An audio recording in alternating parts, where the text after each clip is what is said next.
कोई कमी नहीं और वाइल्ड फैंग्स स्काउट ओपी सबको दिखाना चाहेंगे कि उनका प्राइम अब जिया जोन तो उनके पक्ष में है, बट फेरी पियर पे देखिए एक ड्रॉप क्लाश जिसके आसार हम सब ने लगाए थे। जुबिलेंट डिवाइन ई स्पोर्ट्स पिछली बार शानदार प्रदर्शन था, स्पेशली शुरुआत की अगर बात करें, लेकिन उसके बाद कई हद तक बिखरती हुई ये टीम भी नजर आई। बट लीजिए हंटर की तरफ से वो पहला स्प्रे, वो पहला नॉक इस बार रियलमी बीजीआईएस 2025 तक ग्राइंड का। बट जुबिलेंट डिवाइन पूरी तरफ से बैकफुट पे, नॉइजी बॉय एक उजी जरूर है मेजी, बट ज्यादा एचपी है नहीं और चारों तरफ से घेर के यहाँ पे खत्म किया जा रहा है उनको। जी हाँ, पर कम से कम डेसन वो थे, उन्होंने कवर फायर दिया है, एक खिलाड़ी को नॉक किया गया। रिवाइवल बहुत आसानी से हो भी जाएगा, उतनी कुछ खास उनके लिए दिक्कतें नहीं होने वाली। मैं बस देखना चाहता हूँ कि क्या अभी भी फाइट लेने के लिए वो आगे बढ़ेंगे या फिर थोड़ा इंतजार किया जाएगा। वहीं पर एरोबॉट्स के कैरी, उन्होंने एक खिलाड़ी को नॉक किया है पर वो खुद भी डाउन कर दिए गए। एम गॉड उनको भी नॉक किया गया और M4 वर्सेस ARZ उनके बीच में ये एक कड़ी टक्कर, जहां पर अभी तक तो मुझे लगता है कि दोनों टीम बराबरी पर है। M4 उनके पास मौका है कि एक्स्ट्रा फिनिशेस वो निकाल पाए, क्योंकि फाउल वो तो बिल्कुल किनारे पर जा चुके हैं जहां पर उनके टीम का कोई भी सपोर्ट नहीं है। अगर वो थोड़ा इंतजार भी करते तो मुझे लगता नहीं है कि उसका भी ज्यादा फायदा मिलने वाला है। एरोबॉट्स दो प्लेयर्स यहाँ पे नॉक पड़े हैं, बट फाइनली ओपन में खड़े हुए इस प्लेयर को ढूंढा फाउल ने। एक और प्लेयर कदमों की आहट जरूर आई है, पता है उनको प्लेयर कहाँ पे है। पोजीशन चेंज करना इस समय पे एक सही चीज जिसका पालन यहाँ पे फाउल करते हुए। शॉटगन जरूर उसी उनके पास, आसान तो बिल्कुल भी नहीं होगा। यहाँ पे अगर नॉक हुए तो टीम इस पहले मैच में ही बिखरती आपको नजर आएगी। वही सेम चीज हम M4 के लिए भी कह सकते हैं, but that shot was good. काफी हद तक डैमेज दिया अपने अपोनेंट को, एचपी बहुत कम अब यहाँ पे। बट M4 के ग्राइंड, वो इस ग्राइंड के अंदर क्या सच में अपनी प्रैक्टिस का एक फल सबको दिखा पाएंगे, यानी ये एक सवाल हम सबके मन में। पर M4 की तरफ से ऑलरेडी गलती हो गई और बहुत बड़ी वो गलती थी, जब आपको पता है कि आपके पीछे एक प्लेयर वहां पर मौजूद है और आप सामने नॉक पड़ा हुआ खिलाड़ी फिनिश करने के लिए जा रहे हैं। और ये जानबार फिर से एरोबॉट्स की जो फाइट है वो टीम होप के साथ होने वाली है, और होप के जो खिलाड़ी थे वो पहले से ही तैयार थे। चीफली मुझे लगा था वहां पर एक खिलाड़ी को वो गिरा सकते थे। डीबीएस के साथ अंदर जाने की कोशिश, और वो एक नाकामयाब कोशिश साबित होती हुई।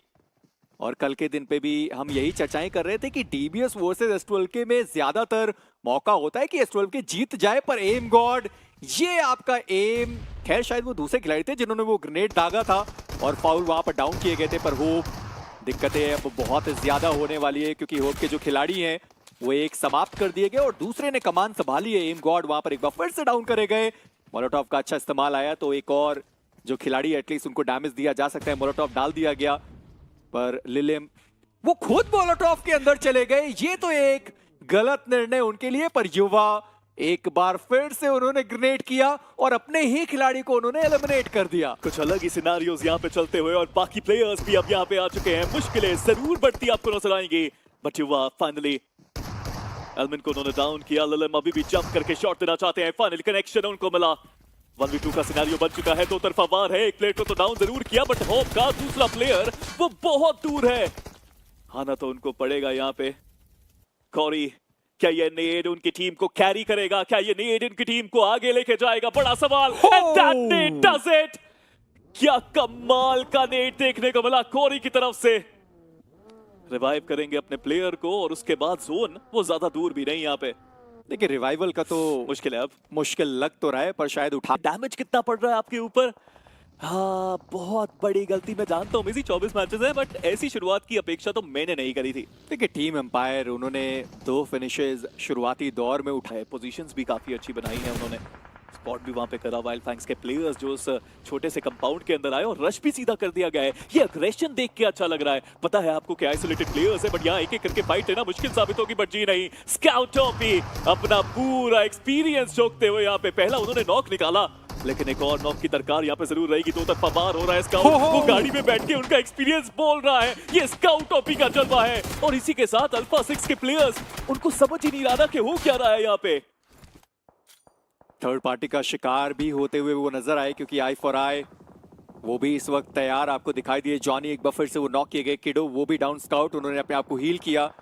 ट्रेस गॉड उनको अभी भी रिवाइव करना बाकी रहेगा। सैफ वो भी डाउन है। सेंसे वो सबसे पहले एलिमिनेट हो गए थे। VST वो जो फाइट अधूरी थी, जो फाइनली अब शायद वो कंप्लीट करना चाहे, पर ऐसा होने नहीं वाला क्योंकि आई फॉर आई उनके पास बहुत बढ़िया इलाका था और उसका उन्होंने इस्तेमाल भी अच्छे तरीके से किया। वहां पर फिनिशर्स निकाले गए। Protobots वर्सेस जेनेक्स एफएम, उनके बीच की ये फाइट विशु वो डाउन कर दी गई ओरवा के द्वारा और सामने से एक और ग्रेनेड आने की संभावनाएं थोड़ी सी ज्यादा है, पर ओरवा जो नॉक खिलाड़ी था उसको उन्होंने समाप्त किया है और वो जोन के अंदर जाने की लड़ाई और उनके बीच में एक और टीम होप, वो जो दो खिलाड़ी थे वो अभी भी यहाँ पर मौजूद दिखाई देंगे। पर शोगन वो ग्रेनेड कुक वो कर रहे थे पर कुक करने दिया नहीं गया। रैंडमली उन्होंने वो ग्रेनेड थ्रो कर दिया पर उसका भी फायदा उन्हें नहीं मिला। पर ऑटोबॉट्स 4 फिनिशेस के साथ एक शानदार शुरुआत। देखिए शुरुआत तो अच्छी है बट अभी 4 ही फिनिशेस हैं और प्लेयर्स 2 गवा चुके हैं। सीवी वहां पे नॉक पड़े हैं, जोन के एज पे हैं तो शायद रिवाइवल भी वहां पे मिल जाए।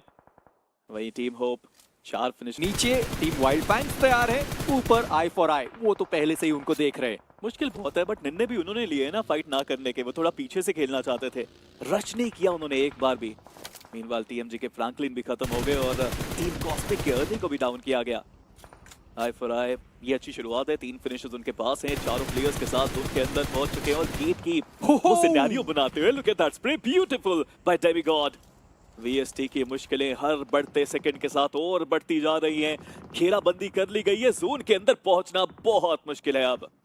बहुत ज्यादा मुश्किल, पर कम से कम जो खिलाड़ी डाउन पड़ा हुआ है उसको वो रिवाइव कर सकते हैं। मोलोटॉव डाला गया था राइकोन के द्वारा पर वो अपने आप को बहुत ज्यादा एक्सपोज करा बैठे, डाउन हुए और उनका एलिमिनेशन भी हुआ। डेड प्लेयर उन्होंने भी निंजा ओपी को डाउन किया। स्काउट गाड़ी वहां पर ब्लास्ट हुई, वो खुद भी डाउन कर दी गई। पर प्रतीक उन्होंने कहीं से तो छोटा सा शायद पिक्सल देखा होगा और उससे उन्होंने शॉट्स कनेक्ट करे। और अब आप देखिए वीएसटी आप कह रहे थे वो फाइट लेना नहीं चाहते और अब जब उनको पता चला कि कोई और मौका उनके पास है नहीं, चार्ज करने के लिए तैयार। पर जैसे हमने पहले भी बताया वो ओपन ग्राउंड है, वहां पर कोई कवर मौजूद है भी नहीं। एक पत्थर का कवर जहां पर वीएसटी अब मात्र 2 खिलाड़ियों के साथ है। पर कॉरी का वो ग्रेनेड डाउन करेगा सीरवी को। ऑटोबॉट्स खिलाड़ियों को गवाते हुए, पर ट्रेस गॉड बढ़िया स्प्रे। यदनेश वो आखिरी खिलाड़ी बचे हुए थे। बट अब 3 प्लेयर्स के साथ अगला जोन आने वाला है। ये बीच पे फाइट होगी, गाड़ी से उतरे, गाड़ी से उतरते ही सेफ को यहाँ पे साफ किया गया। वाइल्ड कभी पाए नहीं है, रिपर डाउन हुए वहां पे। बट यहाँ पे भी नेड्स की बौछार, ट्रेस गॉड कोई तो रोको इस प्लेयर को। नेड शानदार बट वो फिनिश जो वो निकालना चाहते थे चोरी हुआ। रियो का वो नेड फिनिश लेके गया। ट्रेस गॉड खुश तो नहीं होंगे बट दोनों ही प्लेयर्स स्लाइटेड एक स्लांटेड एरिया पे हैं, धीरे धीरे ऊपर जाना चाहते हैं। नेड्स अभी भी दागे जा रहे हैं। ट्रेस गॉड जैसा इनका नाम है, क्या कमाल का नेड ट्रेस करके डाला वहां पे। देखिए बहुत सारे नाम वो रख सकते हैं, ट्रेस गॉड, नेड गॉड। फिलहाल के लिए एक ही से काम चलाना होगा। 3 फिनिशेस उन्होंने निकाले हैं और ये वाला जो फिनिश था वो भी उनको नहीं मिला, वो भी चोरी हो गया और किस्मत थोड़ी सी उनकी खराब रही है अभी तक। पर ढूंढ है तो मौका उनके पास बन सकता है, पर जी नहीं। ट्रेस गॉड उन्होंने कहा मौके की तलाश मैं नहीं करता। वो ऊपर उठे पर उठते ही उनको भी देख लिया गया मैटी के द्वारा और ट्रेस गॉड वो नॉक। और अब स्काउट के कंधों पर पूरी जिम्मेदारी। क्या स्काउट ट्रेस को रिवाइव कर पाएंगे, ये एक बहुत बड़ा सवाल है। स्मोक्स उनके पास है नहीं, पत्थर के कवर के लिए क्या वो जाना चाहते भी है, मुझे लगता तो नहीं। बिल्कुल ओपन में बैठ के रिवाइव देने की कोशिश वहां पे थी बट निक यहाँ पे आ चुके हैं और स्काउट उनको खत्म किया गया यहाँ पे निक के द्वारा। और इसी के साथ वाइल्ड फैंग्स पहले मैच में चौथे पायदान तक वो आ पाए। हालांकि वेल्थ ओएमजी 4 प्लेयर्स के साथ अभी भी तैनात है जोन के अंदर। वो एंट्री देखिए क्या धमाके के साथ एंट्री करते हुए। That Ned was so good but wealth OMG players को यहाँ पे अभी भी जांचा परखा समझा गया है और स्प्रेस देखिए कमाल के। मैं बस देख रहा हूं कि टीम कॉस्मिक इतना सब कुछ होने के बावजूद वो 2-2 का स्प्लिट रखना उनके काम में नहीं आया। और जो 2 स्प्लिट करके बैठे हुए थे उनके 2 खिलाड़ी गए और 2 खिलाड़ी अभी भी बचे। और उन 2 खिलाड़ियों के पास अच्छी खबर कि कंपाउंड का एरिया मौजूद है, यानी अभी भी मौके हैं कि आप चिकन डिनर निकाल पाए। वहीं पर टीएमजी फ्लेक्स जॉर्ड एक आखिरी खिलाड़ी बचे हुए अपनी टीम से, पर जॉनी इसी बीच वो डाउन कर दिए गए मलिक के द्वारा। और मलिक अभी भी पे करे जा रहे हैं फ्लेक्स की तरफ से बट पोजीशन उनकी रिवील्ड है। लीजिए निक के द्वारा उनको भी खत्म किया गया। एयर ड्रॉप के पास पहुंचे क्योंकि पाश वो तो जोन के बाहर जा चुके हैं। मलिक वो भी जोन के बाहर चले गए। पाश उनको डैमेज पड़ता हुआ प्ले जोन के बाहर ही वो खिलाड़ी डाउन। और मुझे लगता नहीं कि मलिक वो भी अपना फिनिश देना चाहेंगे। उन्होंने मोलोटॉव का इस्तेमाल किया और प्ले जोन के बाहर ही वो टीम निपटते हुए नजर आई।